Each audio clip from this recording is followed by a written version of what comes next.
Voltamos aqui no Papo com ela e hoje a gente fala sobre veganismo aqui em Mato Grosso. E para isso a gente recebe a Pamela Áquida e a Carolina Carvalho Comar. A Carolina, que é nutricionista e integrante da Comissão Deu Verde, a Pamela também integrante da Comissão Deu Verde. E a gente está discutindo aqui um pouquinho sobre essa temática. Pamela, Mato Grosso é um estado que tem vocação para o agronegócio, né? Nós temos aí um dos maiores rebanhos bovinos, temos produção na suinocultura, na criação de aves, de peixes, fora soja, milho, algodão, enfim, tudo isso. Como que fica essa discussão dentro de um estado que tem um agronegócio tão forte? Está começando agora, está crescendo. Começou há algum tempo, mas agora que essa sementinha está germinando.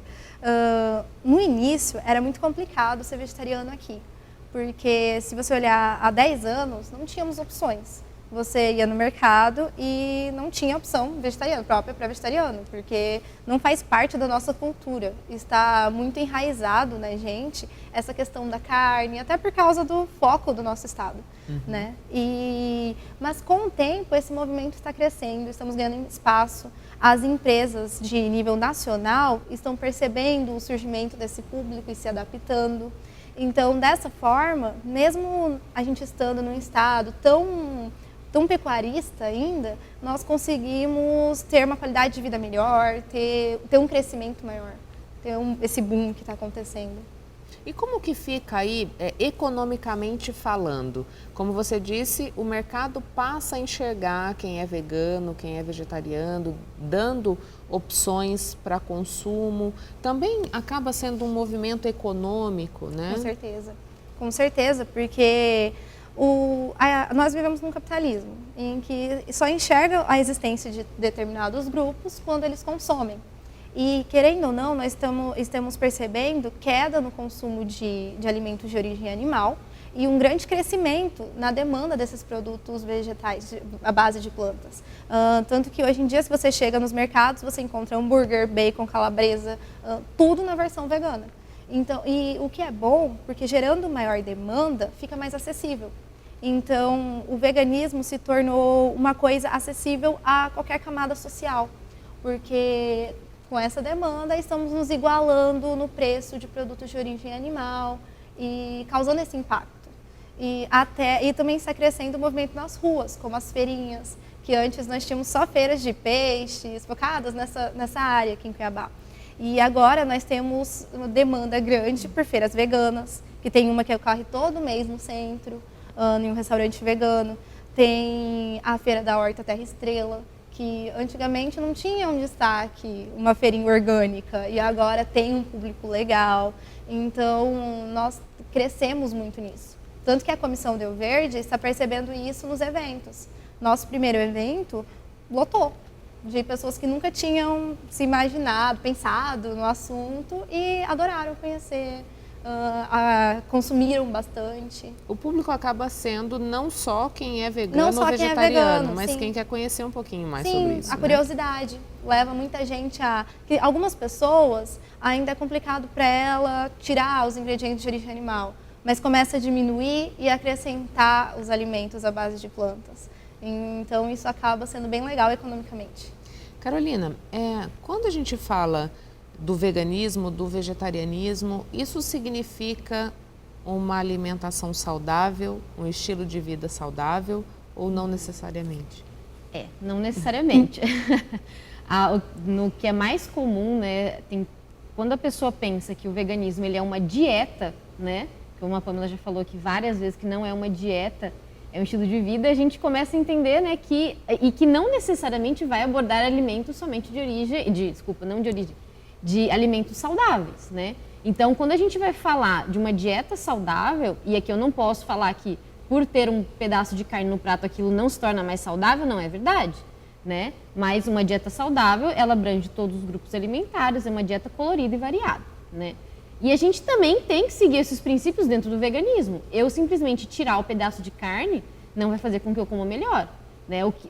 Assim, acaba tendo a ideia de que virando vegano eu vou emagrecer, né? E muitas vezes acaba tendo um efeito contrário, porque a gente passa a comer muito mais carboidrato, o que está tudo certo, não engorda ninguém, carboidrato não é um problema, né? O problema é somente aquilo, né? Tanto que o mais fácil pra gente é batata frita e macarrão com molho de tomate, né? Porque não tem outra coisa, né? Ou a gente fica lá tirando uma coisa ou outra da comida para ver se consegue montar um prato. Mas quando a gente sai, dependendo de onde a gente vai, não tem outra opção. E aí a pessoa começa a comer, principalmente vegetarianos, então vai muito macarrão com queijo, pão de queijo, né? E acaba sendo isso, porque não tem outras opções, né? Então, isso eu entendo. Mas, como qualquer outra dieta saudável, tem que ser uma dieta equilibrada, né? E aí, naturalmente, o veganismo, por que se associa ao emagrecimento aqui? Vamos usar o emagrecimento como um exemplo de alguma mudança de padrão. Porque a gente consome um volume maior com uma densidade calórica menor, né? Porque a gente, alimentos crus, né? Frutas são muito ricas em água, legumes, verduras. Então, os alimentos integrais, eles eles possuem um grande aporte de fibras e água, o que acaba aumentando a saciedade com menor consumo, né? Essa seria mais ou menos a ideia. Então, quando a gente consome mais esses alimentos, que deveriam ser todas as pessoas com ou sem carne, a gente tem uma dieta adequada e um equilíbrio de peso. Se não, eu vou virar, eu falo muito, comer pipoca e guaraná, é vegano, né? Não tem problema nenhum. E agora a gente tem um monte de opção, tem sorvete. Então, claro, entra numa dieta saudável com certeza, mas a base tem que ser para todo mundo. Quando se pensa na dieta, né? Sim, claro. Como que fica aí a questão do alimento orgânico dentro desse pensamento? Ele fecha o raciocínio, né? Porque quando a gente fala do orgânico, e uma das maiores questionamentos que a gente tem é, primeiro, que o orgânico não é acessível para todo mundo, ele é caro. Temos que conhecer que onde a gente vive mas outras cidades do Brasil, outros locais do mundo, não é mais algo tão difícil, né? Só que quando a gente fala do orgânico, já não tem nem mais o que se discutir em termos de comprovações de que é um alimento muito mais saudável. Eu tenho contatos com alguns professores da Universidade de Mato Grosso, e uma delas é uma professora de química, e ela me falando que eles fazem análise da composição de alguns alimentos, e eles analisaram a composição de vitaminas da abóbora cabotiã, da tradicional. Não tinha praticamente nada, por exemplo, de retinol, né, de vitamina A, que é o que a gente busca nesses alimentos mais alaranjados. Então, por que o agrotóxico, no caso, eu não vou nem entrar na toxicidade da substância, por que o agrotóxico, ele previne que ele evita que aquela planta traga um benefício? Porque quando a planta, ela sofre agressões do meio ambiente, sofre agressões de insetos, ela tem que desenvolver métodos para se proteger. Então, ela desenvolve produção de antioxidantes, flavonoides, substâncias, vitaminas, para ela se proteger. Então, ela se torna uma planta rica em nutrientes. Se eu tenho uma planta que ela está cheia de agrotóxicos, que não vai chegar nenhum tipo de erva daninha, nenhum tipo de inseto, pássaro, nada. Nenhuma ela agressão, não tem como né? se proteger. Então, ficam aquelas plantas enormes, aqueles tomates lindos, maravilhosos, só que não tem nada. Isso acaba trazendo uma alimentação menos saudável, alimentos menos saborosos, então as pessoas não querem consumir, tirando, né, todo o prejuízo, porque agora é muito difícil a gente ter um orgânico exclusivo, porque a gente tem contaminação dos lençóis freáticos, aquelas as pulverizações por aviões, né? Então não fica só ali, né? Quando a gente fala do orgânico, a gente traz até mesmo pela ideia do consumismo, né? A gente tem uma sociedade consumista em que a gente consome mais do que a gente precisa, a gente produz alimentos que não são necessários e a sociedade mundial, né, espera-se que até 2025 mais da metade da população mundial seja obesa. Então, para a gente sustentar uma doença, a gente está usando recursos que o nosso planeta não tem como, e aí forçando isso através do uso de agrotóxicos e outras manobras, né, acaba levando à extinção, não tem como. Então, territórios que eram muito produtivos agora são estéreis, que a gente tira tudo que pode, para algo que nem sempre seria necessário. Então o veganismo, ele entra até na parte da produção de roupa. Será que a gente precisa de tanta roupa assim, tanta E até diferença? dos próprios orgânicos acaba se relacionando, porque o sistema de produção é outro, é diferente. E o veganismo, quando a gente fala evitar todas as formas de exploração animal, não podemos esquecer que nós somos um animal também. Sim, então, inclui o animal humano e o animal não humano. Durante essa produção que temos em massa, existe exploração de mão de obra, trabalho análogo ao escravo. Então, o são os orgânico, mais sujeitos, sim, né? são os mais usam sujeitos. máscaras para pulverizar, não é Com possível certeza. que o que eles pulverizam com máscara a gente come Sim, na salada. e Né? nessa produção orgânica existe também não sei se a palavra seria respeito, mas maior aos funcionários de toda essa cadeia de produção. E o veganismo pensa nisso também como filosofia, o respeito aos animais humanos e não humanos. Uhum. E assim, a gente estava até dizendo na hora do intervalo sobre o mito de que quem é vegano ou vegetariano consome muita soja. Como que fica isso? Então, até como a gente estava falando, né? O consumo de soja, vamos falar, né, da nossa sociedade, assim, do Brasil e especificamente, né, do nosso estado, nossa cidade. Nosso consumo é baixíssimo. A grande produção de soja, de milho, ela vai para a produção de ração animal, né? E também sinto dizer, pessoas que acham que comem carne e que é melhor porque a vegetal está contaminado com agrotóxico. Esses alimentos, a soja e o milho, eles não são orgânicos, eles vão para a ração do animal. Então, a gente também tem estudos que confirmam toda a deposição, né, de toxinas nos tecidos gordurosos. E aí a pessoa usa o bacon, usa a gordura de porco, né, para fazer a comida, com todo aquele estoque de toxinas, né?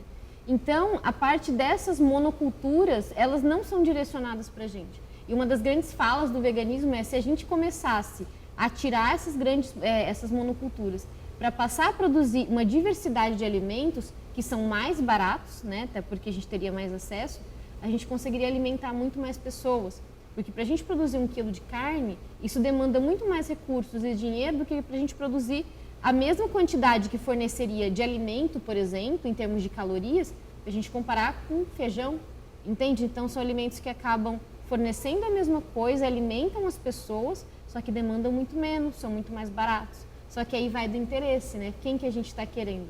Aí as pessoas que não têm condição acabam relegadas a comer o mais básico possível. E aí, sim, a gente tem o surgimento de doenças, né? Então, a soja, ela não é um grande problema para a gente. E não vou nem entrar, às vezes, nos mitos, acho que fica para um outro momento, né?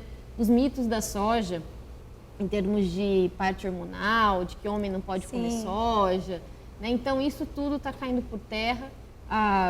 Claro, a gente tem que considerar para quem, como, quando, onde, mas não tem problema nenhum. Se eu comer um pedaço de tofu 2, 3 durante a semana, não vai acontecer absolutamente nada. E para ser vegetariano não precisa consumir soja. Se não gosta, não precisa. Sim, nós temos um reino vegetal maravilhoso.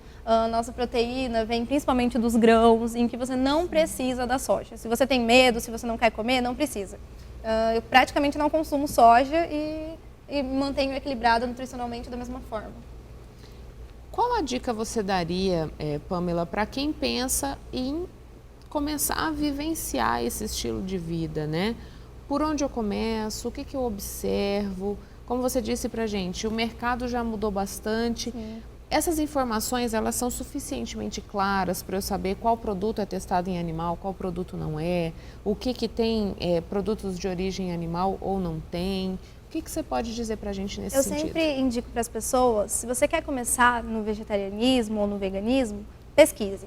Pesquise, leia bastante sobre o tema. Na internet, nós temos acesso a muita coisa hoje em dia. Temos artigos maravilhosos, e não só em linguagem científica. Temos muita coisa em linguagem que qualquer um pode entender. Temos vídeos no YouTube, temos vários canais que ensinam receitas maravilhosas, explicam todo esse movimento, explicam sobre essa questão de testes, quais empresas dá para confiar, quais não dá. As redes sociais, se você souber usar voltado para o que você procura, é maravilhosa. Nós temos vários perfis no Instagram, por exemplo, que ajudam muito nesse sentido, desmistificam toda essa ideia da soja, a ideia de várias coisas que nós temos de que ser vegetariano vai ficar doente, não vai ser saudável. Então, a minha dica é pesquise. Netflix tem vários documentários legais, YouTube tem muita coisa legal. Tem algum que você possa citar pra gente? Claro, estreou agora no Netflix, na semana passada, o The Game Changers, que em português ficou como? Dieta de Campeões. Dieta dos Gladiadores. Dos Gladiadores. Né? Inclusive é um filme com presença de Arnold Schwarzenegger, por exemplo. Então, que mostra como é possível você ser até atleta de alto nível com uma alimentação vegetariana. Então, melhora, assim, né? Sim, então eu indico muito no YouTube você procurar o filme Terráqueos.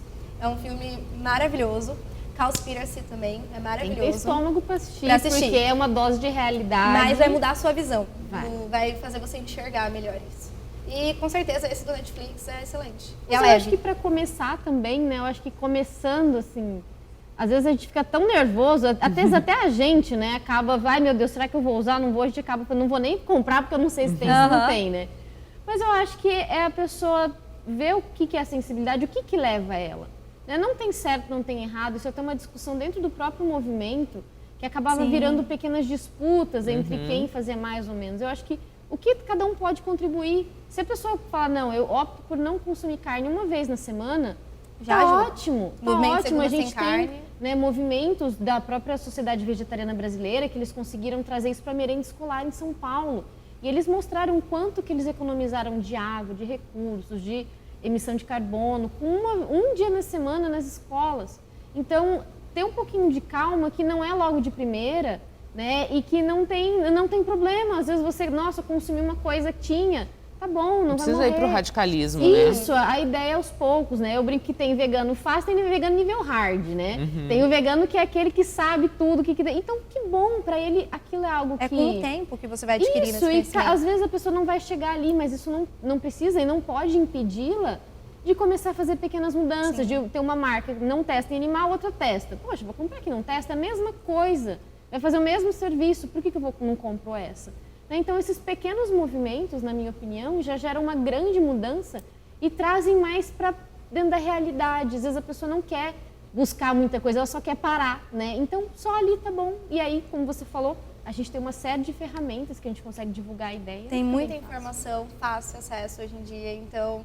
Na internet mesmo, as pessoas estão cada vez mais abertas, pode entrar em contato, perguntar, pedir dicas, que a gente está sempre, é uma comunidade que está sempre disposta a ajudar. Claro. Então, O Deu Verde trabalha também nesse sentido? Também dentro das suas ações. É uma comissão que está começando agora e pretende trabalhar nesse sentido. A gente quer trazer, né, assim, à medida que nós estamos estruturando mais, os eventos foram ficando maiores, né? A gente quer trazer também palestras, simpósios, oficinas, pequenos congressos, né, em que a gente consegue disseminar mais, sempre usando a comprovação científica como base. Tanto que umas coisas que eu escuto bastante é que a gente usa muito a emoção, né, e não usa a razão. E não é verdade.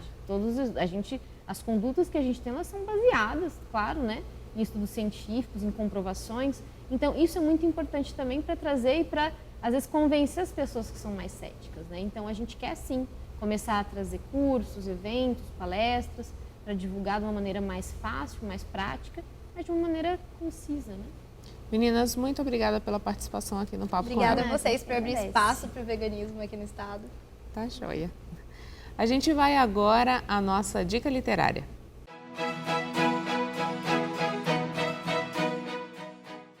O livro escolhido é Liu Arruda, A Travessia de um Bufão, de Ivan Belém.